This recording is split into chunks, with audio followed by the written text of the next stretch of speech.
What's going on, guys? Welcome back. Hope you guys are having a great day as always. Some of you guys may have known that this past month was actually Mental Health Awareness Month. And some of you might also know that my back to blading story involves mental health. I really got back into inline skating because it was a way to really help stabilize my mental health. So in this episode, I won't be doing any skating, but I'm really hoping that I can reach out, and by sharing my story and sharing some of the things that helped me get out of my great dark depression and anxiety episode in my life, maybe some of you guys are experiencing right now, I hope that there's just a small piece of this that can help someone out there watching. So I just want to share a little bit about my story, dealing with anxiety and depression, and how I managed to escape that and get my life back. So let's just start out with my background with anxiety and depression.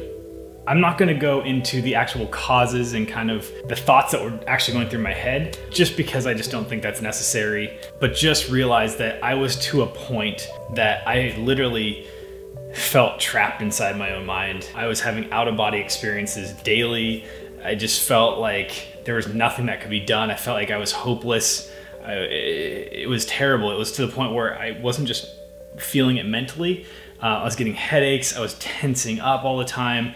I just felt nauseous almost. Like it was manifesting itself beyond just my mind and into my physical body and just affecting my everyday life. I used to like to work out a lot and do stuff, and I just couldn't do that. I couldn't like physically bring myself to do it as much because it just was, I was so affected every second of every day. It was exhausting. I basically had two trains of thought running in my head at any given time. I was living with these intrusive thoughts, which is basically like feeling like there's another person talking to you inside your head, like really another person talking to you inside your head, and you're this small little person, you know, trying to fight back and say no, no, no, overcome those thoughts. And you really have this polarizing feeling inside your head that you're just waging a war all day long. My subconscious really, you know, got into a really bad, dark track of just bringing up these intrusive thoughts, and I wasn't in control of. Yes, it was my body, but it really felt like it was somebody else was implanted into my mind, and I was fighting that. It felt like I was in a dark dungeon, and there's this person sitting next to me just beating me down every day, constantly. I know there's probably many of you out there that can sympathize and understand what I'm talking about, but for the people that don't understand what that feels like, just imagine being locked into a dark cellar with someone that you really dislike, just a bully that just is beating you over the head with stuff and telling you that you're, you know, the things that you don't want to hear all day long, every day, to the point where the outside world that you're taking on doesn't even mean much because you can't even control what's inside your own head. It's a lot.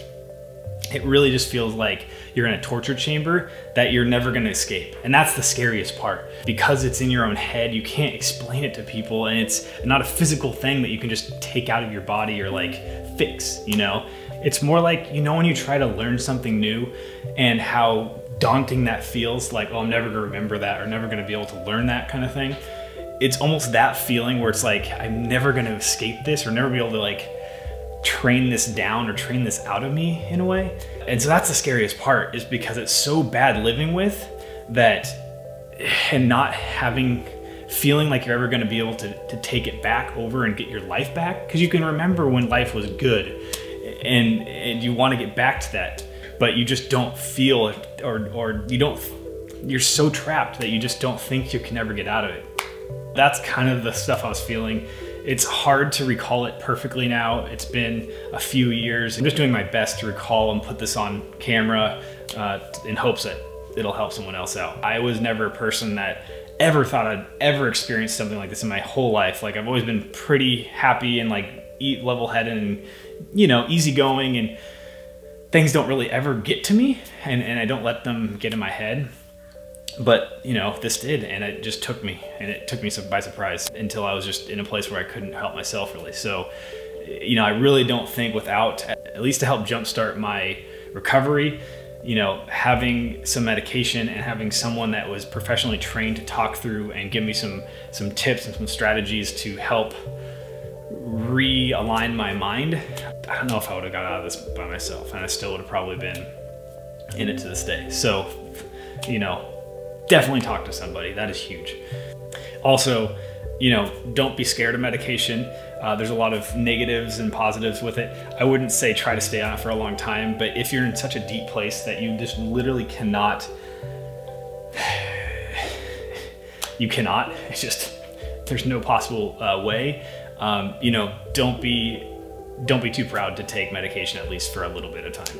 So that all being said, here's a few things, just ideas, concepts, things that help me combat and fight this and get to where I am today. So number one, don't be afraid to talk with others. I know I already said this, but that is huge. That is the first pivot point of helping yourself get out of anxiety and depression. If you don't talk to someone else, you're stuck in your own self, and you're spinning your wheels constantly, and you're just exhausting yourself. You need to tell someone else so they can either help you or they can get someone to help you. This is something that you can't fight alone. You need others' support and tips and tricks to really help this. So please, if you are struggling, don't be scared to talk to somebody. There's no shame in talking to someone else. Number two, this was a tip I picked up from my therapist, and it really hit home when she told me this, was just the fact that it's not natural for humans to feel happy all the time. And that was huge for me, and that's probably duh for a lot of people, but like that was huge for me when I was in this situation, because when I was in this situation and feeling terrible all the time, it was all I could think of is the past when I felt great all the time. And I didn't see those down times before. It was just, it felt like I was always happy, you know, because I never felt so down. And by thinking this really amplifies the fact that, oh my God, like I'm never gonna get out of this. I'm so far down. I'm always unhappy. Like you need to relieve that kind of thought off of you, because it's natural. You're not going to be happy 24/7. Like there are ups and downs. So when you're in this, just realize it's okay to feel bad. Like you're not going to be happy all the time. It was one thing that really helped me. So number three, this one's kind of hard to do when you're really in the deep of it. You kind of have to almost start using some tools to get out of the really deep, dark area before you can do this. But that is to find a productive and healthy hobby or activity that you can start putting some of your mental focus towards to help take your mind off of the repetitive track that's going on in your mind that's bringing you down. So for me, mine obviously was skating that I picked. And skating is a really good one because of two things. It is exercise, so it's really healthy and good for you, which endorphins and all that stuff really help the mind. But two, it's technical, so you're really using your mind to learn new stuff and think about tricks and do things, so your mind is engaged and your body is going. So I really recommend more of like a physical activity than one where you're sitting around and just using your mind. Both are okay, but I would recommend something like skating where you're using your mind and your body. So the fourth thing, this one was huge for me, and that is start meditating. It allowed me to take back my mind, calm my nerves, you know, untense myself. And the way I went about doing the meditation was I used the free Headspace app. Eventually I paid for it because I liked it so much, but it was really easy because I already have my headphones in when I go for a skate. I'll go out, skate 10-15 minutes, get to a nice park bench or something, sit there, put on the meditation thing for just about 10 to 15 minute sessions. And then after I was done meditating, I'd skate home. That is amazing. Even now, today, I'll do that every once in a while just because it's so leveling for your life. I highly recommend skating, meditating, and then skating on your long distance skates. Another thing that's kind of along the lines of meditation is visualization techniques. So the first thing when you wake up, instantly name off the top 10, 20 things that you're thankful for or grateful for, or like that are going good in your life. That is the best way to start a day because you're instantly training your mind to think of positives instead of allowing your mind to just get into like, oh man, I gotta get up, go to work, get ready, whatever. And then your mind just spirals down into the negative zone. Huge thing that helped me right off the bat when you wake up. You can even do this when you're kind of in an idle situation, like driving in your car or whatever, places that your mind will just start drifting more negatively.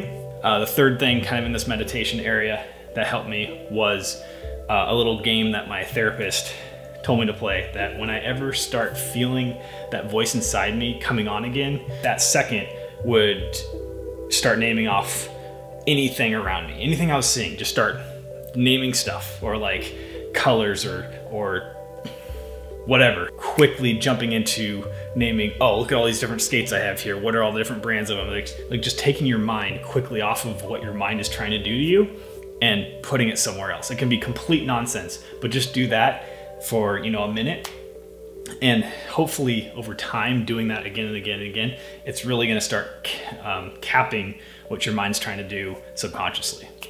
And number 5, that's just trying to be more active and eating healthy. This really helped, and obviously because of the whole skating hobby part, this plays into this. One thing that I do say is don't let being physical and like setting like a chart for yourself. I think it's good to set a plan, days of the week that you're gonna do your workouts or whatever you wanna do physically. But if you miss one, don't let that add into the negative thoughts and tear you down. Just brush it off, be like, all right, we're just gonna go the next day. It's all good. Like, that's what you gotta kind of get into and not, you know, discipline yourself too much. Same thing with the food stuff. Like when you're eating healthy, if you eat something bad, don't discipline yourself. Or if you know, fall off a little bit, just be like, all right, well, I realize this, let's just get back on and eat healthy the next week kind of thing. Don't let things that are trying to help you hurt you.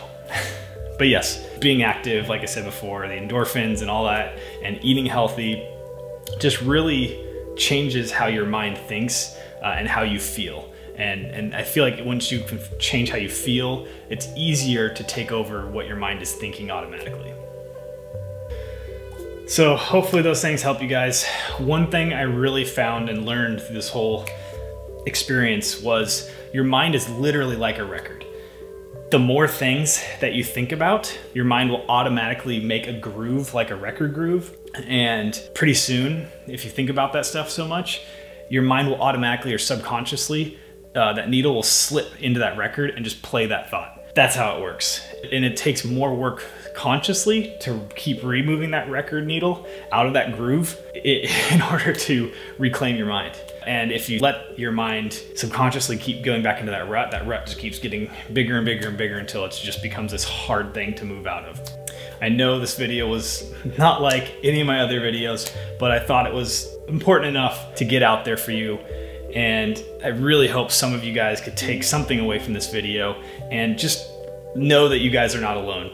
There's hundreds of thousands of people across this world that experience the same thing or worse than you on a daily basis. And there's many people around you that love you, that just wanted to help you. So like I said, number 1, just open up to them and talk.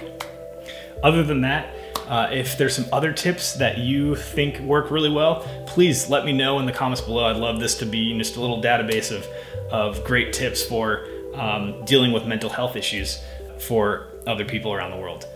That's all I gotta say for today, guys. If you guys like this video, you guys know what to do. Like, comment, subscribe, and make sure you ring that bell so you don't miss any of these uploads. And until next time, guys, just keep rolling.